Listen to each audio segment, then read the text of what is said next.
राजू काका एक दिन अपने खेत में कुत्ते के साथ टहल रहे होते हैं। तभी उन्हें एक सोने का टुकड़ा मिलता है। तब राजू काका को लगता है कि जरूर जमीन के अंदर बहुत सारा सोना होगा। राजू काका जैसे ही खुदाई करते हैं उन्हें बहुत सारा सोना मिलता है।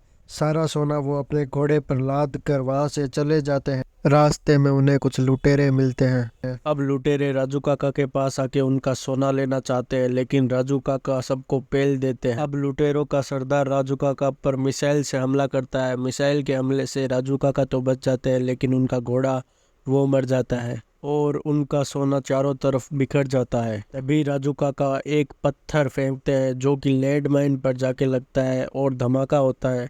उतने में राजू काका सारा सोना लपेट के वहां से भाग जाते हैं। धमाके की वजह से राजू काका थोड़े घायल हो जाते हैं, इसलिए वो आगे जाके एक कार की साइड में सो जाते हैं। तभी वहां लुटेरे पहुंच जाते हैं और अपने साथ कुत्ते लाते हैं ताकि वो राजू काका को सूंघ के ढूंढ सके। तभी राजू काका की आंख खुल जाती है और वो छुपके से लुटेरों की गाड़ी के नीचे जाते हैं और पेट्रोल की टंकी में छेद कर देते हैं ताकि पेट्रोल से कुत्ते उन्हें सूंघ के ढूंढ ना सके। फिर राजू काका वहां से भागने की कोशिश करते हैं, लेकिन एक लुटेरा उनके पैर को जख्मी कर देता है और अपने कुत्ते उनके पीछे छोड़ देते हैं। लेकिन राजू काका अपनी बॉडी पर आग लगा के पानी में कूद जाते हैं ताकि कुत्ता उनके पीछे ना आ सके। अब पानी में थोड़ा सा खून आ जाता है जिससे लुटेरों को लगता है राजू काका निपट गए, तो वो अपने आदमी को राजू काका से सोना लाने भेजते हैं। लेकिन आदमी जैसे ही पानी के अंदर जाते हैं राजू काका उनको भी निपटा देते हैं। ये देखकर लुटेरे वहां से भाग जाते हैं और राजू काका रात में पानी से बाहर निकलते हैं। तब उनके पास उनका कुत्ता आता है, लेकिन कुत्ते के गले में बॉम्ब बंधा हुआ होता है जो कि राजू काका निकाल के फेंक देते हैं, लेकिन बॉम्ब फटने से वो दोनों घायल हो जाते हैं और बेहोश हो जाते हैं। अब लुटेरे अगले दिन राजू काका को फांसी पर लटका के वहां से सोना लेके चले जाते हैं, लेकिन यहाँ राजू काका ने एक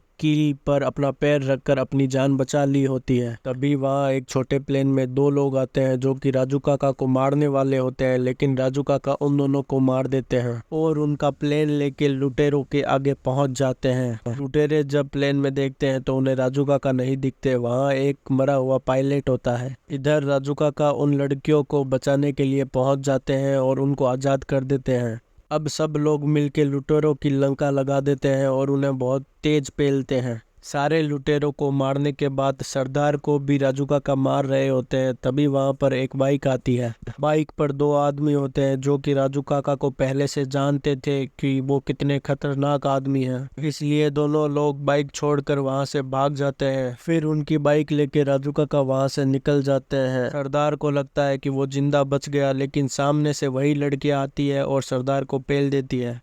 यहाँ राजू काका का सोना दो लुटेरे एक प्लेन में लेके भाग रहे होते हैं। तभी राजू काका प्लेन के नीचे लटक जाते हैं और प्लेन के नीचे एक छेद करके प्लेन के अंदर घुस जाते हैं और उन दोनों लुटेरों को मार देते हैं। लेकिन अब प्लेन उड़ाने वाला कोई नहीं होता। तब राजू काका साइड में बैठ जाते हैं और प्लेन एक कीचड़ के गड्ढे में क्रैश हो जाता है। पर राजू काका की किस्मत अच्छी होने से राजू काका जिंदा बच जाते हैं और राजू काका सारा सोना बैंक में दे के पैसे ले लेते हैं और राजू काका अब अमीर हो जाते हैं।